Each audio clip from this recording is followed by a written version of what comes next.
I don't know about you, but I loved the thunder and lightning storm last night. I loved the loud rumbles of thunder, and I loved the bright flashes of lightning. If I could have done, I would have been outside in that. I love to be drenched by the rain. I love the feeling of a storm, how it entices me, it fills me with awe and wonder. I didn't go outside because of the dangers of being outside in a lightning storm, and also I'd look like a plonker. I love storms best when there's a place of safety that I can come back to though. You know, my house, my home is a place of safety.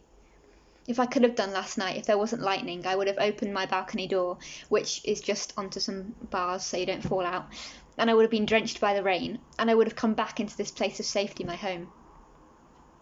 Soul Survivor was this massive Christian festival that finished last year, where thousands and thousands of young people and their youth groups come for teaching and worship and camping for a week over the summer. And I went from the years of 2012 to 2019, and over the years we experienced our fair share of storms. One year I was about 15, I think, and it rained every single day that we were at Soul Survivor. Camping in a quickly flooding field, everyone was a bit miserable. I remember that year, it was just so wet and miserable. We were in the Big Top, which is where all the main meetings happen, where thousands of young people all squeeze in, and I was sat with my youth group, 15 years old, and the leaders, our youth leaders, were whispering about something and kind of looking behind them and looking at the rain, as we all were, and then a couple of them left for the main meeting, and we just got on with whatever was being said. We worshipped, we chatted to each other, and when we returned after the main meeting for lunchtime, we returned back to our campsite, and we saw that the youth leaders had moved our tents not far, like it wasn't some sort of practical joke, you know, here and now we don't know where our tents were. They had moved them just slightly, mainly the tent that we ate under, because they were sinking. They were sinking in the mud and the rain. There was just so much of it. I hope that we showed our thanks to the youth leaders. I don't remember. We were probably still just so miserable. We were like, thanks. The following year, we were back at Soul Survivor, back in the Big Top, and there was yet another storm. The worship leader has this song called Dynamite, and the song goes, "You're dynamite," and at the end of that line, usually there's a lot of bass, there's a lot of drums, a lot of jumping, a lot of flashing lights. It's all very exciting.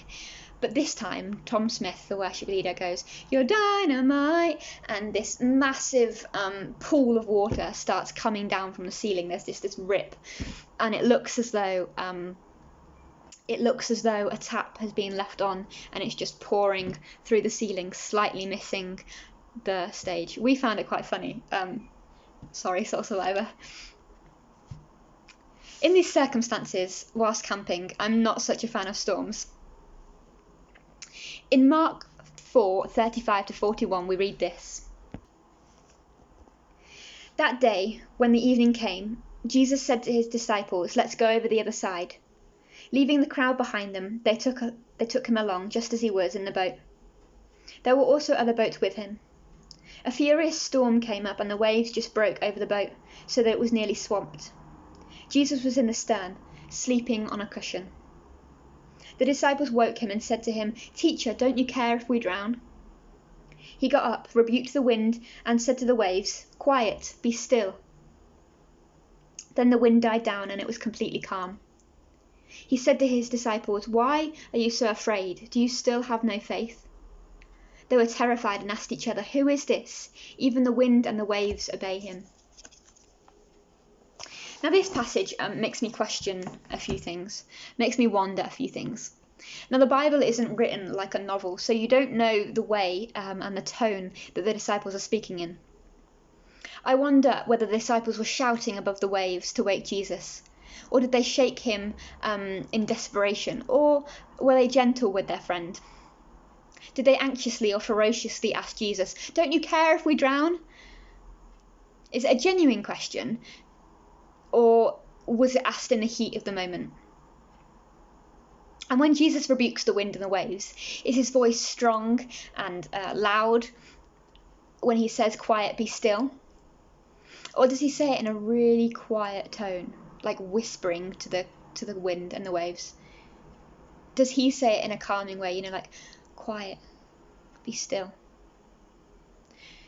I wonder whether Jesus is calming the physical storm, the outdoors, the stuff that they see, the wind and the rain, and the water coming into their boat. Or I wonder whether Jesus is also calming the storm that's within the disciples.